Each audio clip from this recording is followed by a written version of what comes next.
Terima kasih kerana memilih channel ini untuk mendapatkan berita terbaru setiap hari. Bagi anda yang pertama kali berada dalam channel ini, sila pertimbangkan untuk tekan butang like, subscribe dan komen video ini untuk penambahbaikan pada video akan datang.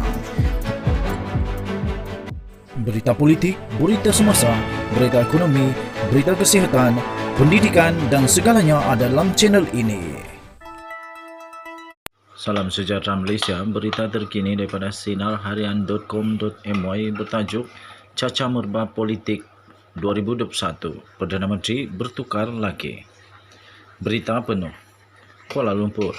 Di tengah-tengah perkembangan caca merba politik negara tahun ini, peristiwa yang boleh dianggap paling menggemparkan seluruh negara Malaysia adalah pastinya merujuk kepada berita mengenai pertukaran Perdana Menteri buat kali ketiga selepas pilihan raya umum PRU ke-14 pada 2018.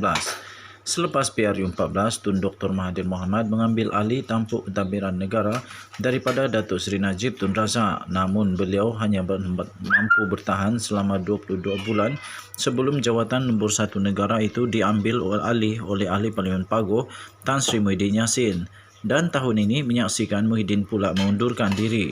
Muhyiddin yang juga adalah pengerusi Perikatan Nasional PN dan Presiden Bersatu mengangkat sumpah jawatan sebagai Perdana Menteri pada 1 Mac 2020, 5 hari selepas Tun Dr. Mahathir Mohamad letak jawatan sebagai Perdana Menteri ke-7. Namun persekitaran politik negara yang terus bergelora langsung tidak menunjukkan sebarang tanda ia akan reda, dan rakyat berterusan disajikan dengan pelbagai drama desakan terhadap kerajaan pimpinan Tan Sri Muhyiddin Yassin.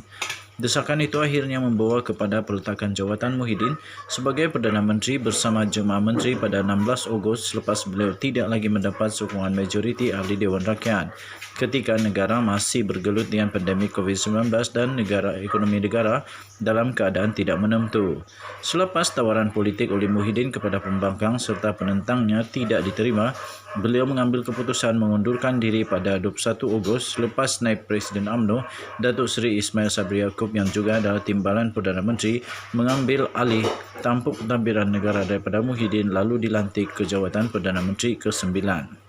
Ismail Sabri memperolehi sokongan majoriti seramai 114 Ahli Dewan Rakyat untuk membolehkannya membentuk kerajaan dan bagi memastikan pentadbiran kerajaan baru itu berjalan dengan sempurna demi kemaslahatan rakyat serta negara tanpa gangguan politik. Beliau sedar sesuatu yang drastik perlu dilakukan. Pada 13 September lepas, beliau mengorak langkah baru dengan memeterai memorandum persepahaman MOU, transformasi dan kestabilan politik antara Kerajaan Persekutuan dan Pakatan Harapan PH bagi membentuk satu kerjasama duipartisan dengan menjulang semangat keluarga Malaysia. MOU itu mempunyai 6 agenda merangkumi pemekasaan pelan COVID-19, transformasi pentadbiran, pembaharuan parlimen, kebebasan institusi kehakiman, Perjanjian Malaysia 1963 dan pembentukan jawatan kuasa pemandu. Ia juga antaranya menyatakan kerajaan bersetuju tidak akan mengusulkan pembubaran parlimen sebelum 31 Julai 2022 dan kerjasama itu adalah selaras dengan titah yang di-Pertuan Agong Al-Sultan Abdullah Riyatuddin Al-Mustafa Billah Shah yang menasihatkan semua pihak supaya mengamalkan demokrasi bermusyawarah dalam mencari penyelesaian kepada apa-apa jua permasalahan. Dengan temeterainya MOU itu, suhu politik negara kembali reda dengan tumpuan semua pihak ketika itu terarah pada usaha pemulihan negara merangkumi pelbagai aspek yang terjejas berikutan pandemik COVID-19.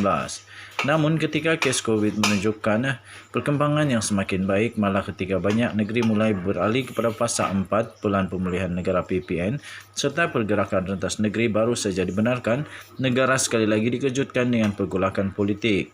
Namun kali ini di Melaka, ia menyaksikan Kerajaan Barisan Nasional BN bersama PN yang dipimpin oleh Ketua Menteri Datuk Seri Sulaiman Mat Ali tumbang selepas 4 ahli Dewan Undangan Negeri Wadun menarik diri daripada menyokongnya. Mereka ialah Datuk Seri Idris Harun, Datuk Nur Azman Hassan, Datuk Nur Hizam Hassan Bakti dan Datuk Nur Effendi Ahmad yang memutuskan untuk menarik sokongan itu pada 4 Oktober lepas sekaligus memberi laluan kepada pilihan raya negeri PRN untuk diadakan. Rentetan itu, Suruhanjaya Pilihan Raya SPR pada 18 Oktober lepas menetapkan 20 November sebagai tarikh pengundian bagi PRN Melaka dengan tarikh penamaan calon pula ditetapkan pada 8 November. Dan PRN berkenaan juga menyaksikan penyertaan seramai 112 calon yang layak bertanding bagi merebut 28 kerusi DUN yang dipertandingkan. Sekian berita.